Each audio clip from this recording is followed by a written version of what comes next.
Hey guys, it's Norm Farrar from Private Label Legion. In this video, I'm going to talk to you about acronyms. That's right, SKU, UPC, ASINs, and FNSKUs. All these different Amazon acronyms. What are they? What do they mean? But before I get into that, I want to make sure that you check out Private Label Legion, our website. And also, for other great information and free, check out our Facebook group, the Private Label Legion group on Facebook. And don't forget to give us a like if you like what you hear.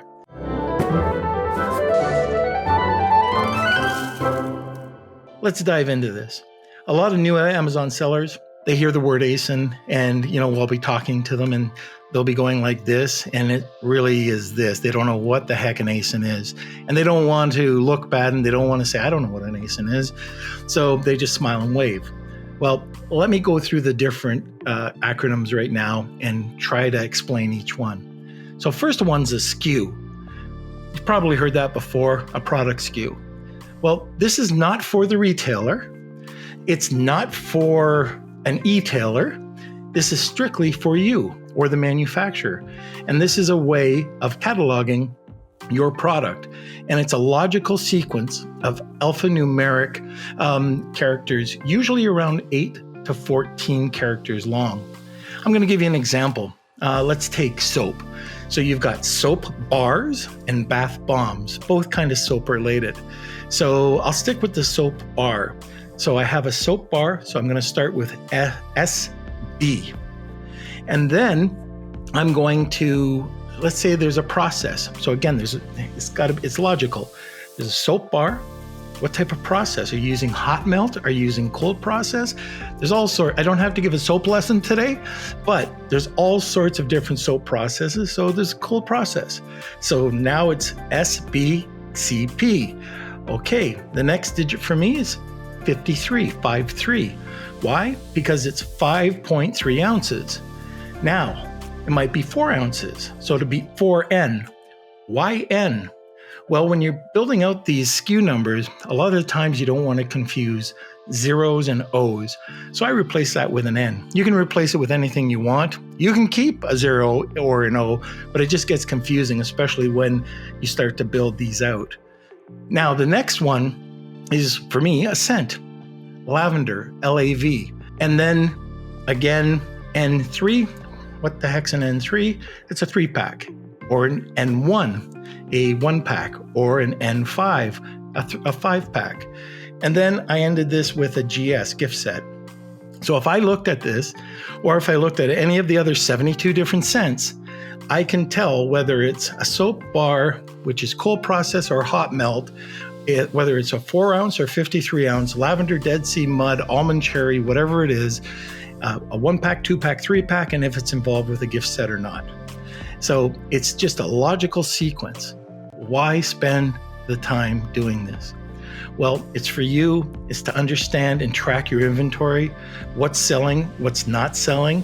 It's to forecast.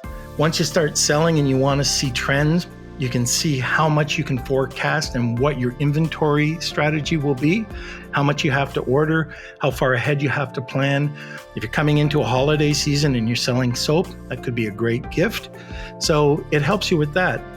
It also helps you figure out maybe some gift sets, maybe to boost loyalty. You can put packages together.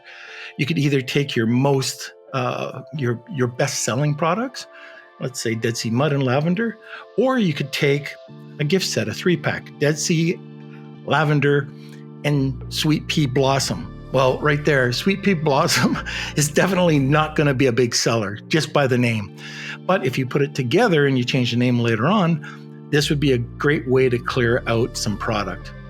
And if people like Sweet Pea Blossom, and now that you've changed the name, they can come back and buy it because you have the exact SKU that you need.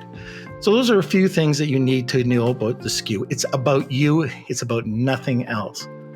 The next thing you're doing is you're going to be packaging this. So you need to have a code. You've probably seen this 12-digit code called the UPC code. That's a universal product code. It's on every single product, and that's globally. So when you buy any product around the world, I can go in, I can scan it, and I can see what the product is. Now, there is a catch. you can get two different types of UPC codes. One, very inexpensive. Go to eBay, type it into Google, and you'll be able to get, I don't know the cost, but let's say it's 25 for $10, 100 for $10. If they're really cheap, there's a reason for it. And the reason for this is there's companies out there that have bought 100,000 or 1 million of these way back when, and they have a prefix, which is in front of, and you can't see this, you don't know about this, but it's their prefix. You don't own it, it's theirs. That'll come up in a scan. And a lot of retailers don't like that. They want to know when they scan something that it's you. Well, when you buy the other type, which is called a GS1, and that's from Global Standards Organization, that prefix will be Bob Soap, and then the 12-digit numeric number. So it's not alphanumeric, it's just a number, 12-digit number. And these are put on your package or on the bottle or whatever it is, and that is the global identifier. Okay, so far so good. Now let's go over to Amazon and the Amazon Standard Identification Number, the ASIN. An ASIN is an alphanumeric number, usually starting with B0, blah, blah, blah, blah, blah, 10 digits long. And this is, again, a unique identifier for Amazon. Every single product, every single combination of product, size, width, you name it. If it's different, you have to have a unique identifier. And that happens when you enter your product listing. Once you add your product, you add your title and your bullets, and you'll be asked to put in your UPC code and your SKU, so you can put that in as well. But when you hit submit, it's going to automatically give you an ASIN number. Now, where do you find that ASIN number once you have it? Well, you can find it in your product listing when you go and edit it, but on your listing itself, it's in the URL. So you check in Amazon.com, and if you look down just a little ways, you'll see a 10-digit number starting with BO. The other way that you can do this is you can scroll down your page about halfway, and you'll see additional information on your right-hand side, and then you'll see ASIN, and you'll see your number there. Now, if you want to check it out and you want to see if it's working, just take that, copy it, open up a new web page, and put it in the Amazon search bar, and you'll see it'll pull up your product. This is for Amazon. When you order some potpourri, you definitely don't want to get a pair of garden shears, right? So these unique identifiers help Amazon with these, tens, hundreds of millions of products, get the right product to you on time. Now, there is one other one. Yep, an FNSKU. So what the heck is that? Well, an FNSKU is only if you send your product into Amazon. That's their fulfillment number stock identifier. So when you send your product into Amazon, they have a barcode and they have the ASIN that's on the code.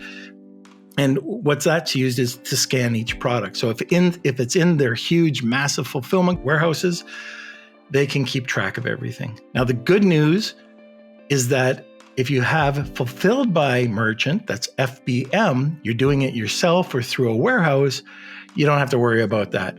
Okay, you can just send it out. That's one acronym you don't have to learn about. But if you want the FNSKU and you want to send it in, you'll have to print some stickers or have it printed onto the box. We'll get into that in another video, but that's it. So let's just go through these one more time. A SKU is for you. A UPC code is for a global identifier. An ASIN is it's a unique identifier for Amazon. And an FNSKU is for Amazon's fulfillment. So I hope that clears it up. And remember, if you like this video, make sure you go over to our Facebook group or check out our website, Private Label Legion. Thank you.